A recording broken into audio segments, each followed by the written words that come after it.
After a fantastic exploration of Angkor, I returned to the airport by tuk-tuk for a flight on Bangkok Airways to Bangkok and then connecting on to Krabi. In an environment of low-cost carriers, Bangkok Airways claims to be boutique. Bangkok Airways, Asia's boutique airline. By providing free check bags, meals on every flight, and even lounge access for all passengers. Is it worth it? Let's find out. Lounge. Lounge. Lounge.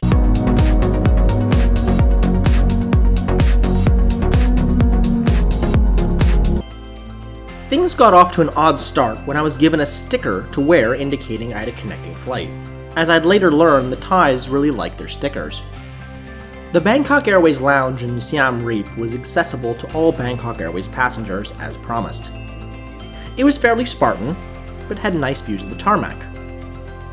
There were some pretty underwhelming pastries,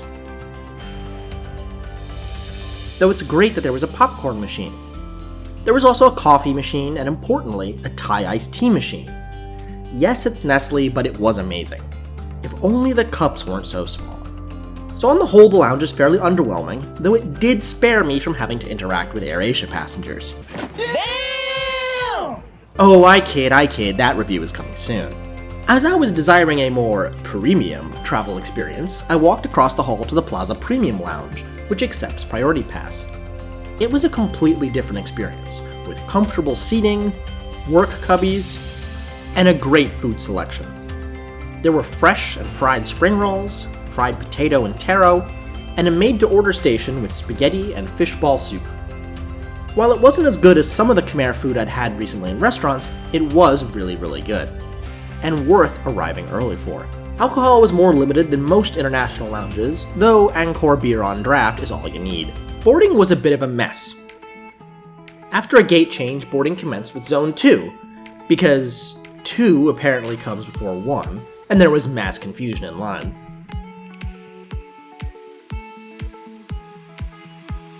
Once on board, boarding was quite quick, as with a 7-kilogram combined weight limit for carry-on and personal baggage, there were very few rollerboards. The A319 was fairly unremarkable in a 3-3 layout, and legroom was sufficient. The overhead bins were smaller than those of the A320s. Takeoff from Siam Reap is interesting, as you can't fly above the Buddhas of Angkor. After a flight landed, we taxied down the runway and took off in the same direction. Bangkok Airways asks that you turn off all electronic devices for takeoff and landing. So here's some archival footage I uncovered from the early days of flight.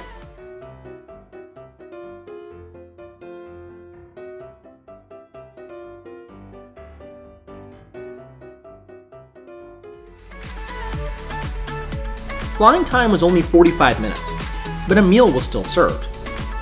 It consisted of Tod Mun fish sticks, which were good, and a brownie-like substance that was just alright.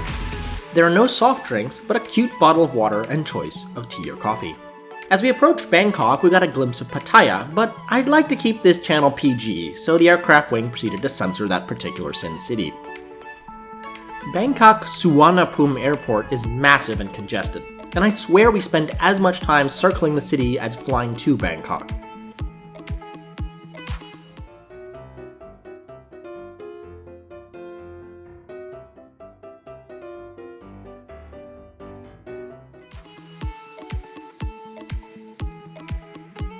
While taxiing, we passed a Vietjet flight hidden between 2 giant A380s, my guess out of modesty. I feel so happy, happy, happy. It's lovely, lovely, lovely, and I'm lucky, lucky to go around the world with you. All the yummy, yummy food, all the taste so good. Vietjet, thank you for the connection. Upon landing in Bangkok, we deplaned by bus.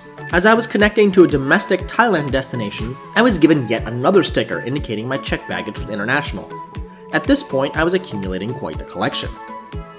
As I was in the domestic terminal, I was limited on available lounges. The Bangkok Airways Lounge is larger and has a few additional food items, but was about as Spartan as the one in Siam Reap.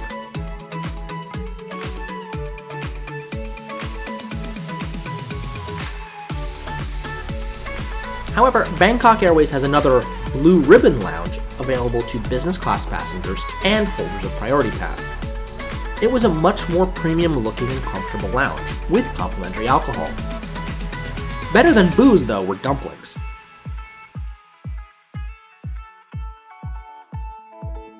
To round things out, there were also numerous massage chairs. A great welcome to Thailand. Boarding the flight to Krabi was executed with German efficiency. Just kidding, it was another disaster.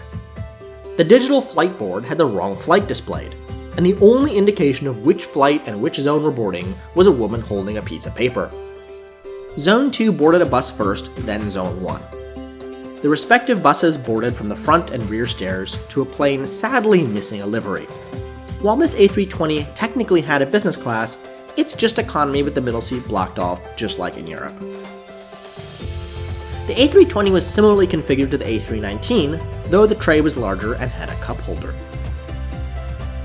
Pushback was delayed by about 20 minutes due to congestion, and I was pleasantly surprised that our captain was a woman. I feel apologize for delay and hope you enjoy our flight service. Thank you for flying with Airlines. For looking forward to seeing you again. For looking It's an unfortunate reality that's still something to celebrate.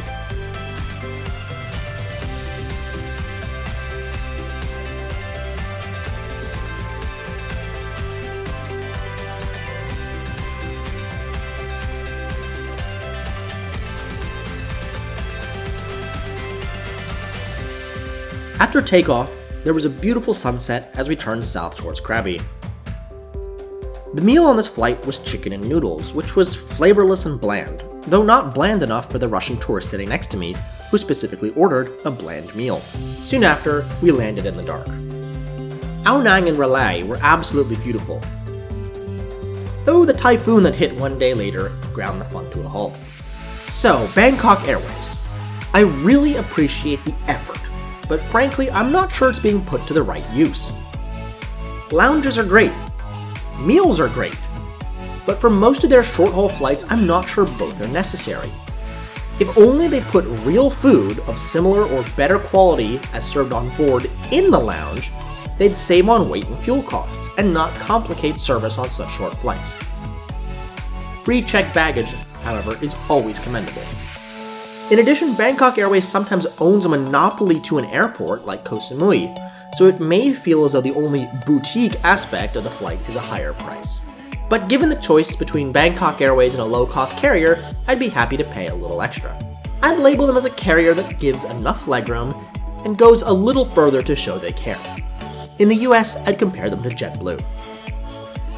Thanks for watching. If you like this video, please consider leaving a like and checking out some of the other videos linked here, and subscribing for more great content. I'll see you in the next one.